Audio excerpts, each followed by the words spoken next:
ನಮಸ್ಕಾರ, good morning. ನಿಮ್ಮ ಜೊತೆ ನಾನು ಹರೀಶ್ ನಾಗರಾಜು. ರಾಜ್ಯಾದ್ಯಂತ ನಿನ್ನೆಯಿಂದ ಎದ್ದಿರುವಂಥ ಪ್ರಶ್ನೆ, ಮುಂದಿನ ಮುಖ್ಯಮಂತ್ರಿ ಯಾರು? BSY ಬದಲಾವಣೆ ಫಿಕ್ಸ್? ಯಾರು ಹಾಗಿದ್ರೆ ನೆಕ್ಸ್ಟ್ CM? ಹೈಕಮಾಂಡ್ ಲಿಸ್ಟ್ನಲ್ಲಿ ಯಾರೆಲ್ಲ ಇದ್ದಾರೆ? ಅಚ್ಚರಿ ಅಭ್ಯರ್ಥಿ ಹೆಸರು ಹೊರಗೆ ಬರುತ್ತಾ? ಈ ಹೊತ್ತಿನ special Kaun Banega next CM.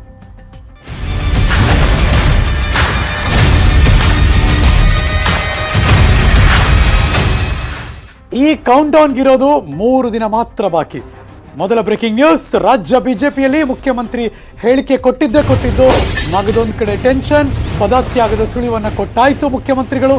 ಭಾನುವಾರ ಹೈಕಮಾಂಡ್ ಸಂದೇಶದ್ದೇ ದೊಡ್ಡ ಸಸ್ಪೆನ್ಸ್. Breaking news.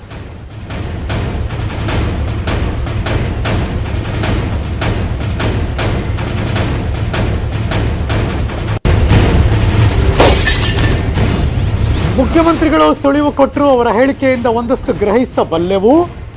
ಪದತ್ಯಾಗದ ಸುಳಿವನ್ನು ಕೊಟ್ಟಾಯಿತು.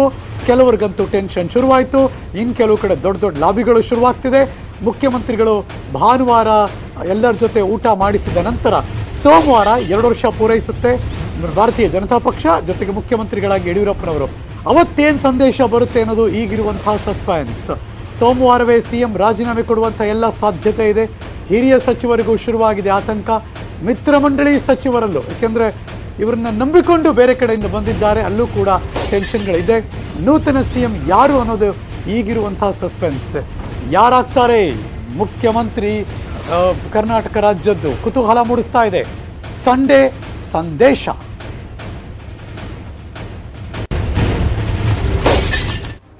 ಬದಲಾಗೋದು ನಿಶ್ಚಯ ಆದರೆ, ಸುಳಿವು ಸಿಕ್ಕಾಗಿದೆ ಆದರೆ, BSY ಬದಲಾವಣೆ ಆದರೆ ಮುಂದಿನ CM ಯಾರು? ಯಾರೆಲ್ಲ ಮುಖ್ಯಮಂತ್ರಿ ರೇಸ್ನಲ್ಲಿದ್ದಾರೆ? ಹೈಕಮಾಂಡ್ ಮಟ್ಟದಲ್ಲಿ ಯಾರ ಹೆಸರುಗಳಿವೆ? Breaking news number 2.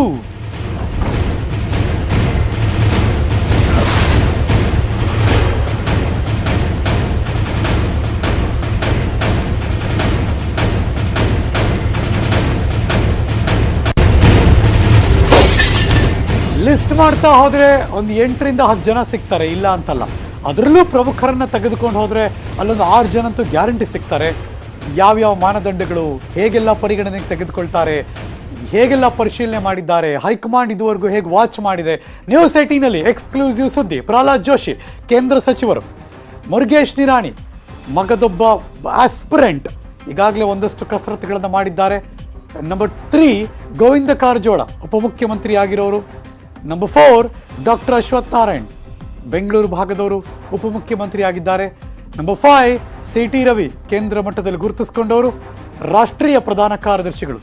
Number 6 Arvind ಬೆಲ್ಲದ್ ಒಬ್ಬ ಯುವ ನಾಯಕ, ಎಲ್ಲರೂ ಕೂಡ ಅವ್ರ ಬಗ್ಗೆ ಬ್ಯಾಟಿಂಗ್ ಮಾಡ್ತಿದ್ದಾರೆ, ಅವರು ಕೂಡ ದೊಡ್ಡ ಮಟ್ಟದ ಆಸ್ಪಿರೆಂಟ್. ಅರವಿಂದ್ ಬೆಲ್ಲದ್ ಉತ್ತರ ಕರ್ನಾಟಕ ಭಾಗಕ್ಕೆ ತೆಗೆದುಕೊಂಡರೆ. ಬ್ರಾಹ್ಮಣ ಸಮುದಾಯದ ನಾಯಕ ಪ್ರಹ್ಲಾದ್ ಜೋಶಿ ಉತ್ತರ ಕರ್ನಾಟಕದ ನಾಯಕ ಆಗಿರೋದ್ರಿಂದ ಅವ್ರಿಗೆ ಬಹಳ ಅಡ್ವಾಂಟೇಜ್ ಇದೆ.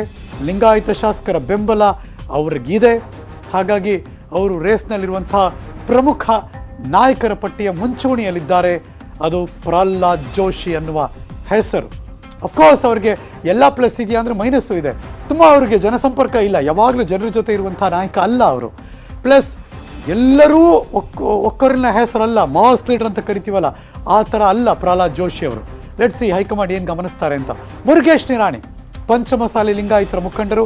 ಇತ್ತೀಚೆಗೆ ಅವರ ಬಗ್ಗೆ ಎದ್ದಿರುವಂಥ ದೊಡ್ಡ ಕೂಗು, ಅವರಾಗಬೇಕು ಅಂತ ಜಾತಿ ಮಠಾಧೀಶರ ಬೆಂಬಲ, ಅದು ಮುರುಗೇಶ್ ನಿರಾಣಿ ಅವ್ರಿಗಿದೆ. ಅವರೇನೇನು ಕಸರತ್ತು ಮಾಡಬೇಕು ಇತ್ತೀಚೆಗೆ ಮಾಡ್ತಿದ್ದಾರೆ, ನಮ್ಮೆಲ್ಲರಿಗೂ ಗೊತ್ತದು. ಸಚಿವರಾಗಿ ಅನುಭವ ಇರೋದ್ರಿಂದ ಅದು ಅವರಿಗೆ ಆಡಳಿತಾತ್ಮಕವಾಗಿ ತೆಗೆದುಕೊಂಡು ಹೋಗೋದಕ್ಕೆ ಅವ್ರಿಗೆ ಸಾಧ್ಯತೆ ಇದೆ. ಉದ್ಯಮಿ, ಹಣಬಲ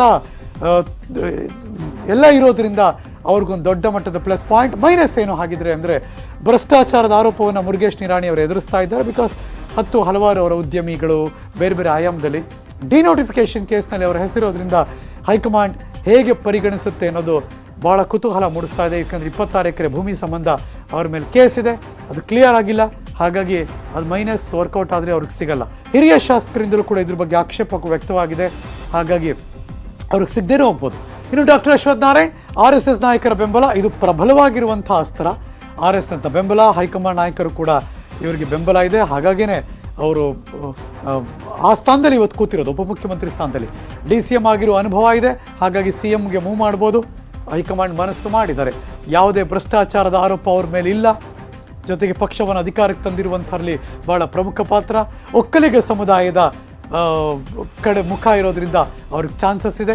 ಎಲೆಕ್ಷನ್ ಟೈಮ್ನಲ್ಲಿ ಕೇರಳ ಉಸ್ತುವಾರಿ ವಹಿಸಿದ್ರು, ಅದು ಕೂಡ ಒಂದಷ್ಟು ಅವ್ರ ಕಡೆ ಪ್ಲಸ್ ಇದೆ. ಮೈನಸ್ ಬಗ್ಗೆ ಗಮನ ಹರಿಸಿದ್ರೆ ರಾಜಕೀಯದ ಅನುಭವ ತುಂಬ ಇಲ್ಲ.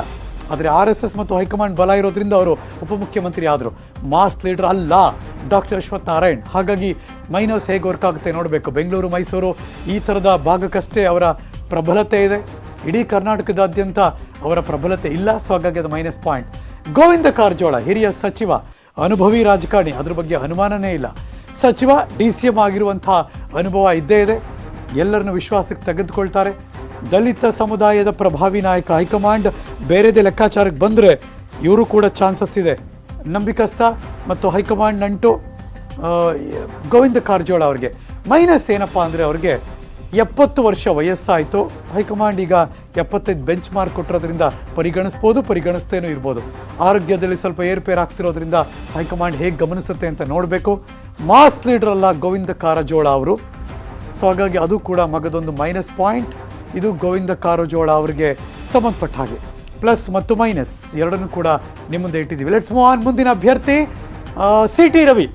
ಇವರು ಕೂಡ ದೊಡ್ಡ ಆಸ್ಪಿರೆಂಟ್, ಪ್ರಖರ ಹಿಂದುತ್ವವಾದಿ. ಭಾರತೀಯ ಜನತಾ ಪಕ್ಷಕ್ಕೆ ಸಚಿವರಾಗಿ ಅನುಭವ ಇದೆ. ಹೈಕಮಾಂಡ್ ಮಟ್ಟದಲ್ಲಿ ದೊಡ್ಡ ಮಟ್ಟದಲ್ಲಿ ವಿಶ್ವಾಸ ಮತ್ತು ಗುರುತಿಸ್ಕೊಂಡಿರೋರು. ಯಾಕೆಂದರೆ ಪಕ್ಷದ ರಾಷ್ಟ್ರೀಯ ಪ್ರಧಾನ ಕಾರ್ಯದರ್ಶಿ. ಗೋವಾ, ಮಹಾರಾಷ್ಟ್ರ, ಕೇರಳ, ತಮಿಳುನಾಡು ಈ ಎಲ್ಲ ಭಾಗದಲ್ಲಿ ಅವರೀಗ ಇನ್ಚಾರ್ಜ್ ಆಗಿರೋದ್ರಿಂದ ಓಡಾಡ್ತಿದ್ದಾರೆ, ಪಕ್ಷ ಕಟ್ತಾ ಇದ್ದಾರೆ. ಎಲ್ಲ ಬೇರೆ ಬೇರೆ ರೀತಿಯ ಅನುಭವ ಇದೆ. ಆಡಳಿತಾತ್ಮಕವಾಗಿ ಒಂದಷ್ಟು ಪಳಗ್ತಾ ಇದ್ದಾರೆ. RSS ನಾಯಕರ ಬೆಂಬಲ ಇದೆ CT ರವಿ ಅವರಿಗೆ. ಹಾಗಾಗಿ ಇವೆಲ್ಲವೂ ಕೂಡ ಪ್ಲಸ್ ಪಾಯಿಂಟ್. ಅವ್ರಿಗೆ ವರ್ಕ್ ಆದರೆ, ಹೈಕಮಾಂಡ್ ಕೃಪಾ ಕಟಾಕ್ಷ ಇದ್ದರೆ ಅವ್ರು ಆಗ್ತಾರೆ. ಆದರೆ ಮಾಸ್ ಲೀಡರ್ ಅಲ್ಲ CT ರವಿ ಅವರು. ಇನ್ನು ಎಲ್ಲ ಸಮುದಾಯಗಳ ಬೆಂಬಲ ಅವರಿಗೆ ಇಲ್ಲ. ಹಾಗಾಗಿ ಎಲ್ಲೋ ಒಂದು ಕಡೆ ಅದೊಂದು ಸೆಟ್ ಬ್ಯಾಕ್ ಅವ್ರಿಗೆ.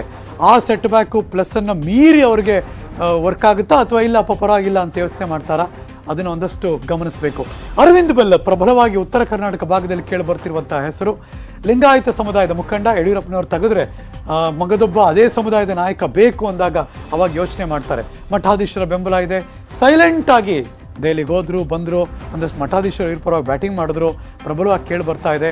ಬೇರೆ ರಾಜಕಾರಣಿಗಳು ಇವ್ರ ಹೆಸರು ಹೇಳಿದ್ರು. ಹಂಗೆ ನೋಡೋಕೆ ಹೋದರೆ ಅರುಣ್ ಸಿಂಗ್ ಜೊತೆ ನೇರ ಸಂಪರ್ಕ ಇದೆ. ಹಾಗಾಗಿ ಇವ್ರ ಹೆಸರು ಬರುತ್ತೆ ಅಂತ ಇದೆ.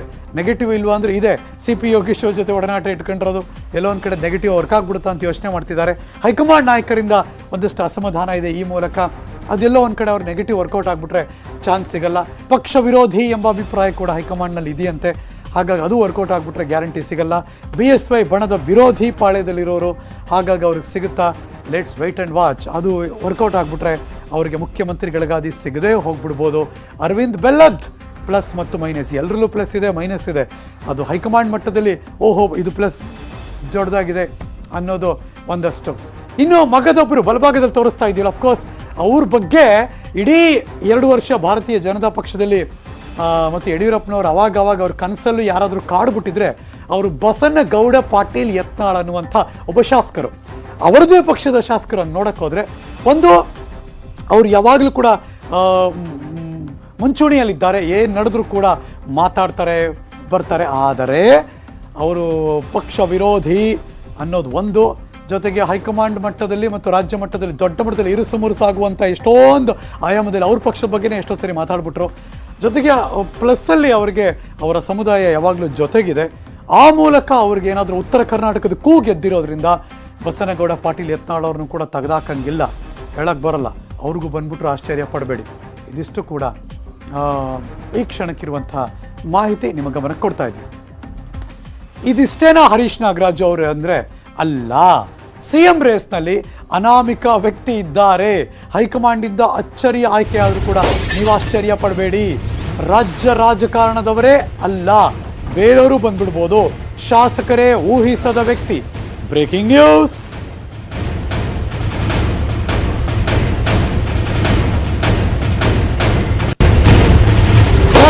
ಉತ್ತರ ಪ್ರದೇಶ ಯಾರೂ ಅಂದುಕೊಂಡಿರಲಿಲ್ಲ ಅವ್ರೇನೋ ಆಗ್ಬಿಡ್ತಾರೆ ಮುಖ್ಯಮಂತ್ರಿಗಳು ಅಂತ.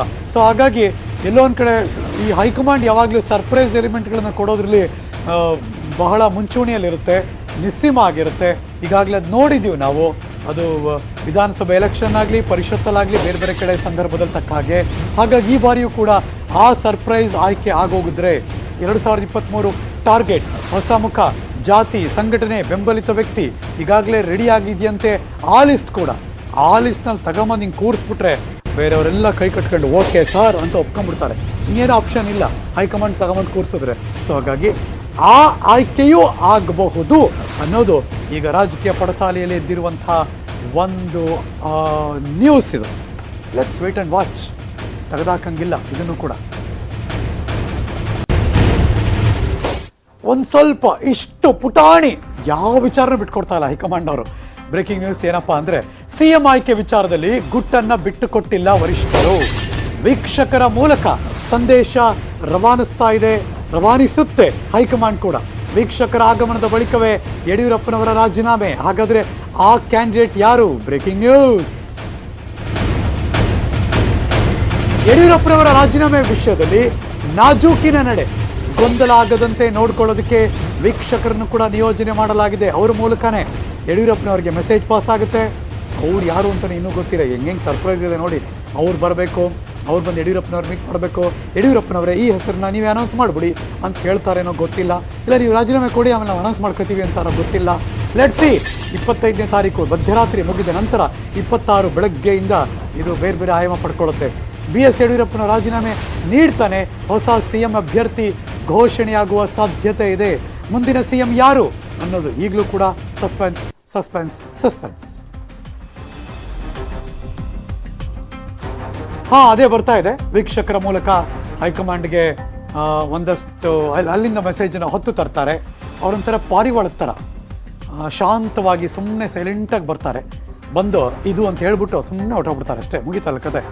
ಇಲ್ಲಿ ಅವ್ರು ಹೇಗೆ ನಡ್ಕೋತಾರೆ ಅನ್ನೋದು ಗೊತ್ತಿಲ್ಲ. ಇದು ಹೈಕಮಾಂಡ್ನ ಒಂದು ಬ್ರಿಲಿಯಂಟ್ ಮೂವ್, ಜಾಣ ನಡೆ. ಸೊ ಹಾಗಾಗಿ ಆ ವೀಕ್ಷಕರು ಯಾರು, ಅವ್ರು ಬಂದು ಹೇಗೆ ಹೇಳಿಕೆ ಕೊಡ್ತಾರೆ, ಅದನ್ನು ಹೇಗೆ ಇಲ್ಲಿ ಎಕ್ಸಿಕ್ಯೂಟ್ ಮಾಡ್ತಾರೆ, ಅನುಷ್ಠಾನಕ್ಕೆ ತರುವ ರೀತಿ, ದಾರಿ ಮತ್ತು ಹೇಳಿಸುವ ಪರಿ, ಇದೆಲ್ಲವೂ ಕೂಡ ಕುತೂಹಲ. ಅದಕ್ಕೆ ಭಾನುವಾರ ಕರೆಕ್ಟೇ, ಆದರೆ ಸೋಮವಾರ ತುಂಬ ಕಾಯಬೇಕು. ಸೋಮವಾರವೇ ಎಲ್ಲವೂ ಕೂಡ ಹೊರಗೆ ಬರುವಂಥ ಸಾಧ್ಯತೆಗಳು ದಟ್ಟವಾಗಿ ಕಾಣಿಸುತ್ತೆ.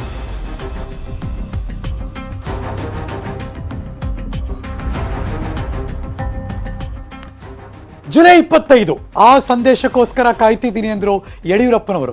3 ದಿನಗಳಿಂದ BS ಯಡಿಯೂರಪ್ಪನವರು ಭೇಟಿ ಮಾಡ್ತಿದ್ದಾರೆ ಸ್ವಾಮೀಜಿಗಳು.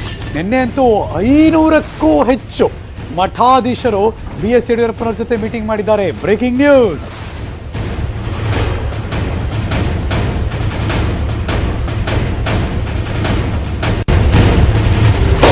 ಒಂದು ಕಡೆ ಮುಖ್ಯಮಂತ್ರಿಗಳು, ನಾನು ಅವರೆಲ್ಲರೂ ಕೂಡ ಚಿರಋಣಿ, ತುಂಬ ಜನ ನಂಗೆ ಸಪೋರ್ಟ್ ಮಾಡ್ತಿದ್ದಾರೆ, ಆದರೆ ಹೈಕಮಾಂಡ್ ಏನು ಹೇಳುತ್ತೋ ಅದನ್ನು ನಾನು ಕೇಳಬೇಕು, ನನ್ನ ಕರ್ತವ್ಯ, ನಾನು ಪಕ್ಷ ಚಟುವಟಿಕೆಯಲ್ಲಿ ಪಕ್ಷವನ್ನು ಕಟ್ಟುವುದಕ್ಕೆ ಕೆಲಸ ಮಾಡುತ್ತೇನೆ ಅಂತ ಯಡಿಯೂರಪ್ಪನವರೇ ಹೇಳಿದ್ರು. ಜೊತೆಗೆ ಎಲ್ಲರಿಗೂ ಕೂಡ ರಿಕ್ವೆಸ್ಟ್ ಮಾಡಿಕೊಂಡ್ರು, ಎಲ್ಲರೂ ಕೂಡ ನನ್ನ ಜೊತೆ ಸಾಥ್ ಕೊಡಿ, ಯಾವುದೇ ರೀತಿಯ ಅಹಿತಕರ ಘಟನೆ ಆಗಬಾರ್ದು, ಪ್ರೊಟೆಸ್ಟ್ ಮಾಡಬಾರ್ದು, ನನ್ನ ಜೊತೆ ನೀವೆಲ್ಲರೂ ಇರ್ತೀರಾ ಅಂತ ನಂಬಿದ್ದೀನಿ ಅಂತೆಲ್ಲ ಯಡಿಯೂರಪ್ಪನವ್ರು ನೆನ್ನೆ ಮಾತಾಡ್ಬೇಕಾದ್ರೆ ಹೇಳಿದ್ರು. ಕಾಚರಕ್ಕನಹಳ್ಳಿ ಧನ್ವಂತರಿ ಹೋಮ ಪೂಜೆ ಗೀಜೆ ಎಲ್ಲ ಆದಮೇಲೆ. ಆದರೂ ಮಠಾಧೀಶರು ನಿರಂತರವಾಗಿ 3 ದಿವಸದ ಬರ್ತಾನೆ ಇದ್ದಾರೆ. ನೆನ್ನೆಂತೂ 500 ಗಟ್ಟಲೆ ಮಠಾಧೀಶರು ಅವ್ರ ಜೊತೆ ಮೀಟಿಂಗ್ ಮಾಡಿದ್ದಾರೆ. ಇವತ್ತು ಕೂಡ BSY ನಿವಾಸಕ್ಕೆ ಹಲವು ಮಠಾಧೀಶರು ಭೇಟಿಯನ್ನು ಕೊಡ್ತಾರಂತೆ. ಹಲವು ಮಠಾಧೀಶರು ಅವ್ರನ್ನ ಭೇಟಿ ಮಾಡಿ ಬೇರೆ ಬೇರೆ ಪ್ಲ್ಯಾನ್ ಮಾಡ್ತಾರಂತೆ. ನಾಳೆ ದೆಹಲಿಗೆ ಹೋಗುವ ಬಗ್ಗೆಯೂ ಕೂಡ ಚರ್ಚೆ ನಡೆಸ್ತಾರಂತೆ. ಓಹೋ, ಇನ್ನೂ ಇದೆ, ಅಭಿ ಪಿಕ್ಚರ್ ಬಾಕಿ ಹೇ, ಇನ್ನು ಏನೇನು ನಡೆಯುತ್ತೆ, ಇನ್ನು 48 ಗಂಟೆ 72 ಗಂಟೆ ಅನ್ನೋದು ಈಗಿರುವಂಥ ದೊಡ್ಡ ಕುತೂಹಲ.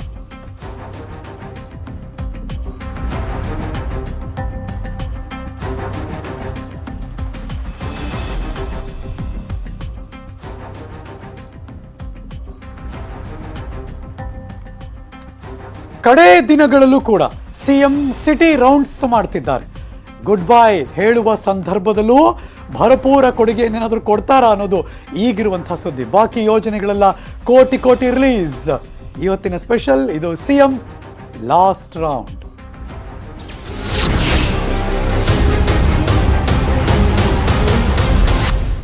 ಹಂಗೆ ನೋಡಕ್ಕೆ ಹೋದ್ರೆ ಇದು ಗುಡ್. ಅಂದರೆ ನಾನು ಜನಕ್ಕೋಸ್ಕರ ಇದ್ದೀನಿ, ಅಭಿವೃದ್ಧಿಯೇ ನನ್ನ ಧ್ಯೇಯ ಮಂತ್ರ, ಅದ್ರ ಕಡೆ ಗಮನ ಹರಿಸ್ತಿದ್ದೀನಿ ಅಂತ ಮುಖ್ಯಮಂತ್ರಿಗಳು ಈಗ ಎಲ್ಲ ಕಡೆ ಕೂಡ ಓಡಾಡ್ತಿದ್ದಾರೆ. ಇವತ್ತು ಕೂಡ ಸಿಟಿ ರೌಂಡ್ಸ್ ಮಾಡ್ತಿದ್ದಾರೆ. ಸಿಎಂ ಹೇಳಿದ ದೆಹಲಿ ಸಂದೇಶಕ್ಕೆ 2 ದಿನ ಬಾಕಿ. ಜುಲೈ 25ಕ್ಕೆ ಸಂದೇಶ ಬರುತ್ತೆ. ಅವರಿಗೆ ಅಲರ್ಟ್ ಆಗ್ತಿದ್ದಾರೆ. ಸರ್ಕಾರದ ಹಲವು ಕಾರ್ಯಕ್ರಮಗಳತ್ತ BSY ಚಿತ್ತ. Breaking news.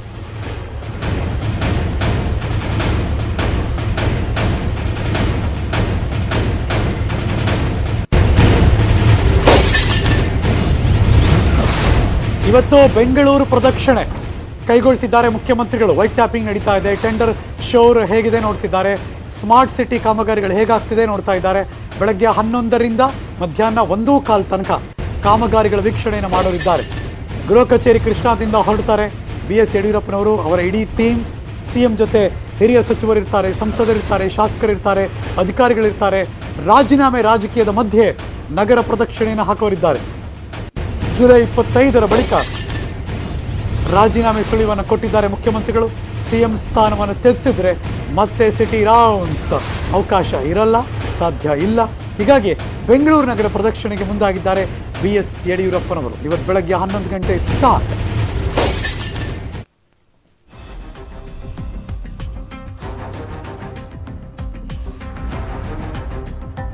ಈ ಎಲ್ಲ ಬೆಳವಣಿಗೆಗಳನ್ನ ಮತ್ತಷ್ಟು ಮಾಹಿತಿ ಕೊಡೋದಕ್ಕೆ ನನ್ನ ಸಹೋದ್ಯೋಗಿ ಪೊಲಿಟಿಕಲ್ ಬ್ಯೂರೋ ಇಂದ ಕೃಷ್ಣ ನೇರ ಸಂಪರ್ಕದಲ್ಲಿ ಜಾಯಿನ್ ಆಗ್ತಿದ್ದಾರೆ.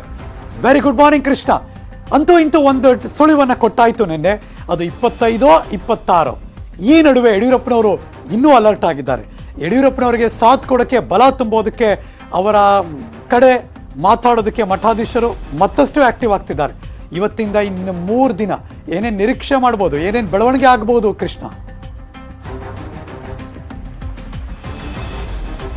ಖಂಡಿತವಾಗ್ಲೂ ಹರೀಶ್, ಈಗಾಗಲೇ ಏನಂತಂದರೆ ಪ್ರಮುಖವಾಗಿ 25ನೇ ತಾರೀಕೇನು ಮುಖ್ಯಮಂತ್ರಿಗಳು ಹೇಳಿದ್ದಾರೆ ಸಂದೇಶ ಬರುತ್ತೆ ಹೈಕಮಾಂಡ್ನಿಂದ ಅನ್ನುವಂಥದ್ದು. ಅದಕ್ಕೂ ಮುಂಚಿತವಾಗಿ ಒಂದಷ್ಟು ಕಾಮಗಾರಿಗಳನ್ನು ಚಾಲನೆ ಕೊಡುವಂಥದ್ದಾಗಿರ್ಬೋದು, ಮತ್ತು ಒಂದಷ್ಟು ಅನುದಾನವನ್ನು ಬಿಡುಗಡೆ ಮಾಡುವಂಥ ಒಂದು ಕೆಲಸವನ್ನು ಮುಖ್ಯಮಂತ್ರಿಗಳು ಮಾಡ್ತಾ ಇದ್ದಾರೆ. ನಿನ್ನೆ ನಡೆದಂಥ ಸಚಿವ ಸಂಪುಟ ಸಭೆಯಲ್ಲೂ ಕೂಡ ಶಿವಮೊಗ್ಗಕ್ಕೆ ಬಂಪರ್ ಕೊಡುಗೆಯನ್ನು ಮುಖ್ಯಮಂತ್ರಿಗಳು ಕೊಟ್ಟಿದ್ದಾರೆ. ಇದ್ರ ಜೊತೆಗೆ ಪ್ರಮುಖವಾಗಿ ರಾಜಧಾನಿ ಬೆಂಗಳೂರಲ್ಲಿ ಇವತ್ತು ನಗರ ಪ್ರದಕ್ಷಿಣೆಯನ್ನು ಕೈಗೊಳ್ತಾ ಇರುವಂಥದ್ದು ಮುಖ್ಯಮಂತ್ರಿಗಳು. ಪ್ರಮುಖವಾಗಿ ಟೆಂಡರ್ ಶೂರ್ ಆಗಿರ್ಬೋದು, ಮತ್ತು ವೈಟ್ ಟಾಪಿಂಗ್ ಆಗಿರ್ಬೋದು, ಮತ್ತು ರಸ್ತೆ ಅಭಿವೃದ್ಧಿ ಕಾಮಗಾರಿಗಳನ್ನು ಮುಖ್ಯಮಂತ್ರಿಗಳು ವೀಕ್ಷಣೆಯನ್ನು ಮಾಡಲಿದ್ದಾರೆ. ಇದು ಪೂರ್ವ ನಿಯೋಜಿತವಾಗಿ ಕಾರ್ಯಕ್ರಮ ನಿಗದಿಯಾಗಿದ್ದರೂ ಕೂಡ ಎಲ್ಲೋ ಒಂದು ಕಡೆ ಮುಖ್ಯಮಂತ್ರಿಗಳು ಅಂದ್ಕೊಂಡಿರಲಿಲ್ಲ ನಾನು ಮುಖ್ಯಮಂತ್ರಿ ಸ್ಥಾನದಿಂದ ಇಳಿತೀನಿ ಅನ್ನುವಂಥದ್ದು. ಆದರೆ ಎಲ್ಲೋ ಒಂದು ಕಡೆ ಹೈಕಮಾಂಡ್ನಿಂದ 25ನೇ ತಾರೀಕು ಸಂದೇಶವನ್ನು ಬರ್ತಾ ಇದೆ.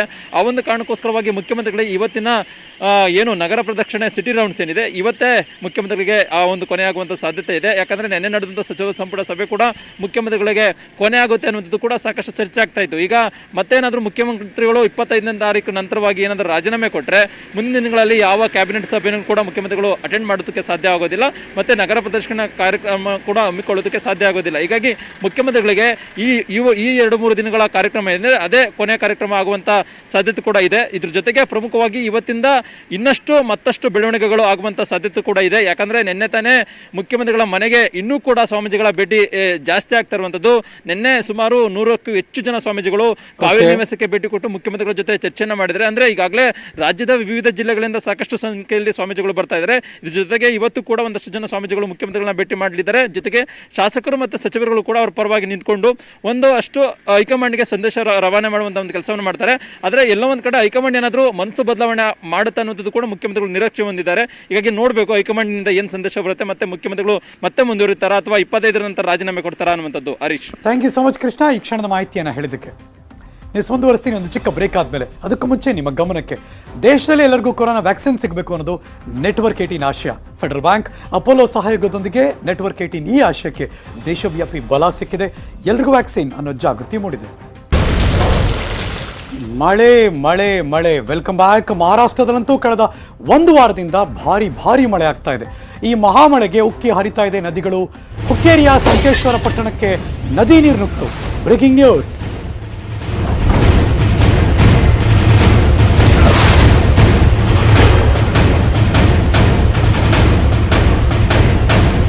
ಹುಕ್ಕೇರಿಯ ಸಂಕೇಶ್ವರ ನಗರಕ್ಕೆ ಹೋದ್ರೆ ಅಲ್ಲಿ ರಸ್ತೆನೇ ಕಾಣಿಸಲ್ಲ, ಬರೀ ನದಿ ಥರ ಕಾಣಿಸ್ತಿರುತ್ತೆ. ಅದೆಲ್ಲ ರಸ್ತೆಗಳು ಹಂಗೆ ನೋಡಕ್ಕೆ ಹೋದ್ರೆ ಮನೆಯಲ್ಲಿ ಜನ ಲಾಕ್ ಆಗಿದ್ದಾರೆ, ಯಾರು ಓಡಾಡೋಕ್ಕಾಗ್ತಿಲ್ಲ. ಅದರಲ್ಲೂ ತಗ್ಗು ಪ್ರದೇಶಗಳು ಕೇಳಲೇಬೇಡಿ, ನುಗ್ಗಿದ ಎಲ್ಲ ಕಡೆ ನೀರು ನುಗ್ಗೋಗಿದೆ. ಲಕ್ಷ್ಮೀ ದೇವಸ್ಥಾನ, ಶಂಕರಲಿಂಗ ದೇವಸ್ಥಾನ ಆ ಎಲ್ಲ ಕಡೆ ಮುಳುಗೋಗಿರುವಂಥ ದೃಶ್ಯ. ಬೆಳಗಾವಿ ತಾಲೂಕಿನ ಸುತ್ತಗಟ್ಟಿ ಗ್ರಾಮಕ್ಕೂ ಕೂಡ ನೀರು ನುಗ್ಗಿದೆ. ರಾಷ್ಟ್ರೀಯ ಹೆದ್ದಾರಿ 4 ನದಿ ಥರ ಕಾಣಿಸ್ತಾ ಇದೆ. ವೇದಗಂಗಾ ನದಿಯಿಂದ ರಾಷ್ಟ್ರೀಯ ಹೆದ್ದಾರಿ ಮೇಲೆ ಕಂಪ್ಲೀಟ್ ನೀರು ನಿಂತೋಗಿದೆ. ಸಂಚಾರ ಕಂಪ್ಲೀಟ್ ಬಂದ್ ಮಾಡಿಸಿದ್ದಾರೆ. ಎಲ್ಲ ದೃಶ್ಯ ನೋಡ್ತಾ ಇದ್ದೀರಿ. ಇದೆಲ್ಲ ಅಲ್ಲಿ ನೀವು ನೋಡ್ತಿರೋದೆಲ್ಲ ರೋಡ್. ಇದು ಯಾವುದೋ ನದಿ ತೋರಿಸ್ತಾ ಇದ್ದಾರಲ್ಲ ಅಂತ ಅನ್ಕೋಬೇಡಿ, ಇದೆಲ್ಲ ರೋಡೇ, ಆದರೆ ಅದು ನದಿ ಥರ ಆಗೋಗಿದೆ. ಇದು ಬೆಳಗಾವಿಯ ಸಂಕೇಶ್ವರ ಸಿಟಿ ಒಳಗಡೆ ಇರುವಂಥ ದೃಶ್ಯ.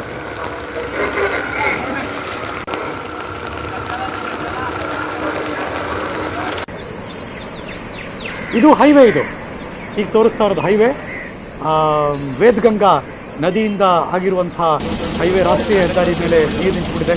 ಕಂಪ್ಲೀಟ್ ಅದನ್ನು ಬಂದೇ ಮಾಡಿಬಿಟ್ಟಿದ್ದಾರೆ. ಕಷ್ಟ ಗೊತ್ತೇ ಆಗಲ್ಲ ರೋಡ್ ಯಾವುದು. ಅಲ್ಲಿ ಸಣ್ಣ ಬ್ರಿಡ್ಜ್ಗೆ, ಆ ರೋಡ್ಗೆ ಬ್ಯಾರಿಕೇಡ್ ಸೈಡಲ್ಲಿರೋದ್ರಿಂದ ಓಕೆ, ಅದರಿಂದ ಗೊತ್ತೇ ಆಗಲ್ಲ ಯಾವ್ದು ವೇದಗಂಗಾ ನದಿ ಹರಿತಾ ಇದೆ, ಎಲ್ಲಿ ರೋಡ್ ಇಲ್ಲ, ಎಲ್ಲಿ ರೋಡ್ ಇದೆ ಅಂತ.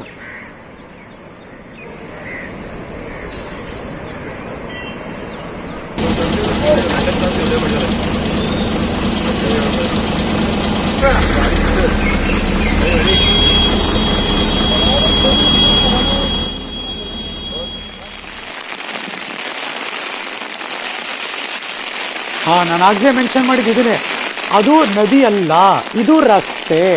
ರಸ್ತೆಯಲ್ಲಿ ಒಂದು ಲಾರಿ ಅರ್ಧ ಮುಳುಗೋಗಿದೆ ಅಂದರೆ ಯು ಕ್ಯಾನ್ ಇಮ್ಯಾಜಿನ್ ಮಿನಿಮಮ್ 5-6 ಅಡಿ ನೀರಿದೆ ಅಂತ ಅರ್ಥ ಆಗಿದೆ.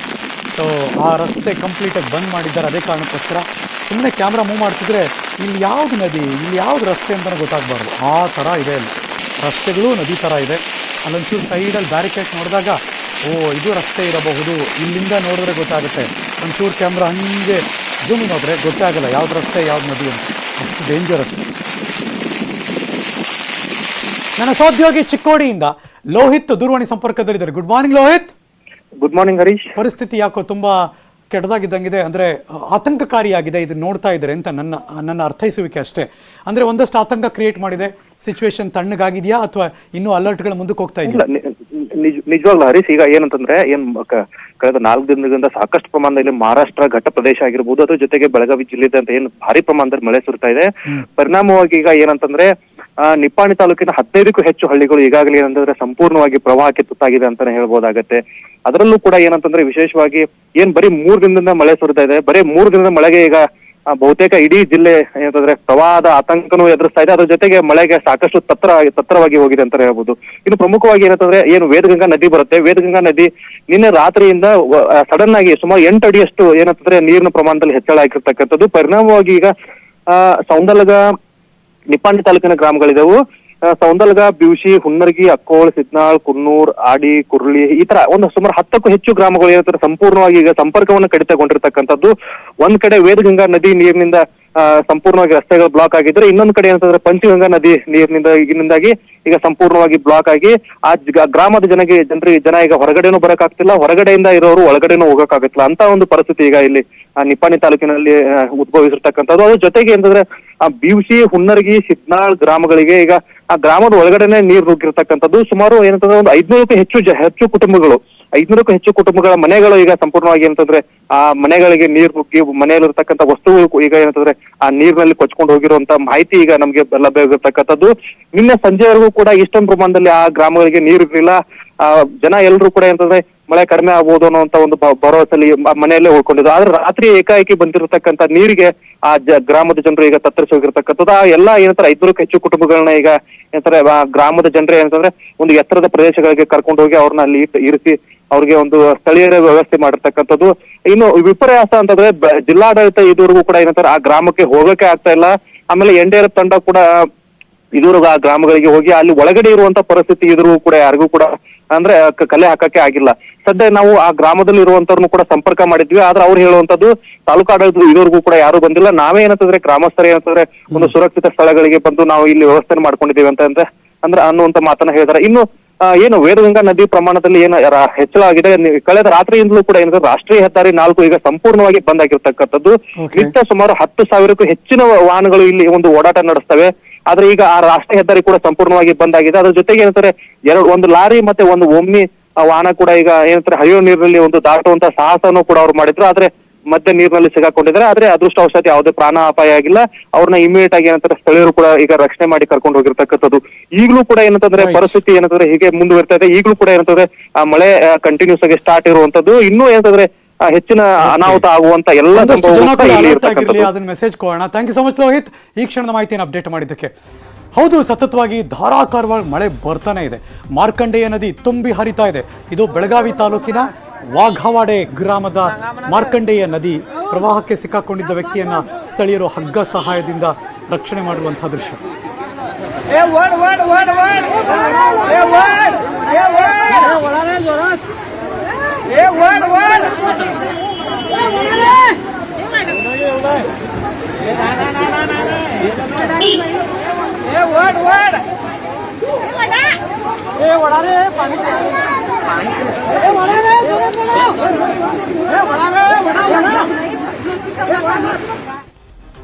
ನ್ಯೂಸ್ ಮುಂದುವರಿಯುತ್ತೆ. ಮತ್ತೊಂದು ಬ್ರೇಕ್ ಆದ್ಮೇಲೆ ಎಲ್ಲೂ ಹೋಗದೆ ಕಾಯ್ತಾ ಇರಿ.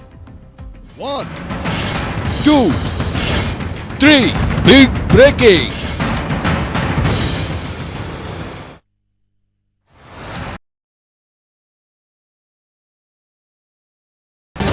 ಹಳ್ಳಿ ಟು ఢిల్లీ ನ್ಯೂಸ್ 18 ಫೋಕಸ್.